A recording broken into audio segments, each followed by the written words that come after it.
सावन महीने की भोलेनाथ की एक बहुत सुंदर कहानी लेकर आए हैं। एक समय की बात है, किसी गांव में एक बुढ़ी अम्मा अपने बेटे के साथ रहती थी। माँ बेटे बहुत मेहनत मजदूरी करके अपना गुजारा करते थे। एक बार बुढ़ी अम्मा के मन में विचार आया कि अब उसका पुत्र विवाह के योग्य हो गया है, अब उसे अपने लिए बहू ले आनी चाहिए। कुछ समय बाद बुढ़ी अम्मा ने अपने बेटे का विवाह एक सुशील कन्या से कर दिया। उसकी बहू बहुत सुंदर, सुशील और संस्कारी थी। वो नित्य प्रति जल्दी उठकर घर की साफ सफाई कर स्नान आदि करती और भगवान शिव का अपने घर में ही पूजन करती। विवाह के कुछ समय बाद सावन का महीना आया। बुढ़ी अम्मा की बहू भगवान भोलेनाथ की अनन्य भक्त थी। उसके मन में ये विचार आया कि वह सावन के महीने में मंदिर जाकर शिवलिंग पर जल अर्पित करे। अपने मन में आए विचार को उसने अपनी सास से कहा, माताजी, सावन का महीना शुरू हो गया है। मैं शिव मंदिर जाकर पूजा पाठ करना चाहती हूँ, शिवलिंग पर जल अर्पित करना चाहती हूँ। लेकिन बुढ़ी अम्मा ने उसे मना कर दिया और कहा, घर में ही पूजा कर लो, मंदिर जाने से समय बर्बाद होगा। इतने समय में घर का सारा काम हो जाएगा। ये बात सुन बहू उदास हो गई, लेकिन कुछ नहीं कर सकी। उदास होकर घर के कार्यों में लग गई। उस दिन उसने कुछ अन्न जल ग्रहण नहीं किया। अगले दिन बहू कुएं से जल लाने गई। रास्ते में उसने देखा गांव की दो लड़कियां पूजा की थाली सजाकर मंदिर की ओर जा रही हैं। उसने उन्हें रोका और पूछा, तुम सब कहाँ जा रही हो? तब वह बोली, सावन का महीना शुरू हो गया है, हम सब भगवान भोलेनाथ का पूजन करने मंदिर जा रहे हैं। ये सुन वह फिर उदास हो गई। लड़कियों ने पूछा, आप क्यों उदास हो गईं? तो वह बोली, भगवान शिव मेरे आराध्य हैं, लेकिन मेरी सास ने मुझे मंदिर जाकर पूजा करने से मना कर दिया।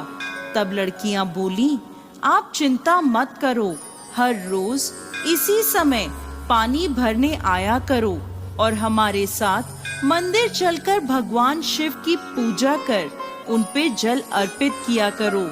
तब वह बोली, लेकिन मेरे पास पूजा की कोई सामग्री नहीं है, घर से लाऊंगी तो सास को पता चल जाएगा। तब लड़कियां बोली, कोई बात नहीं, आप हमारी पूजा की सामग्री से पूजन कर लेना। ये सुनकर वो बहुत खुश हुई और रोज उनके साथ मंदिर जाने लगी, जहां वो शिवलिंग पर जल चढ़ाती और भक्ति भाव से भोलेनाथ की पूजा करती और उनसे कहती, मैंने अपनी सास से ये बात छुपाई है, इसके लिए मुझे क्षमा कर दीजिएगा। ऐसे ही पूरा सावन का महीना बीत गया।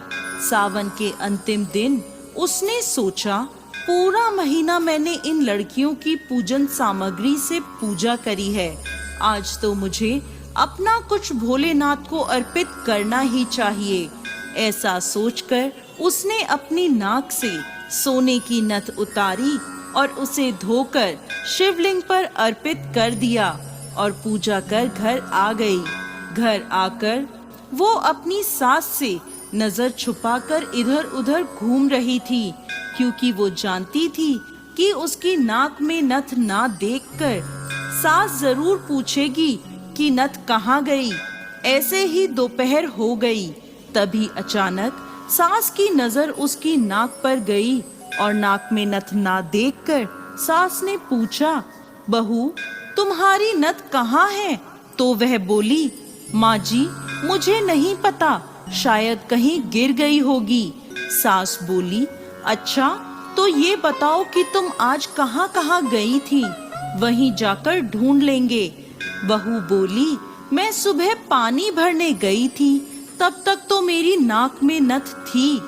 इसके बाद मैं उपले थापने गई थी। सास बोली, चलो वहीं चलकर देखते हैं।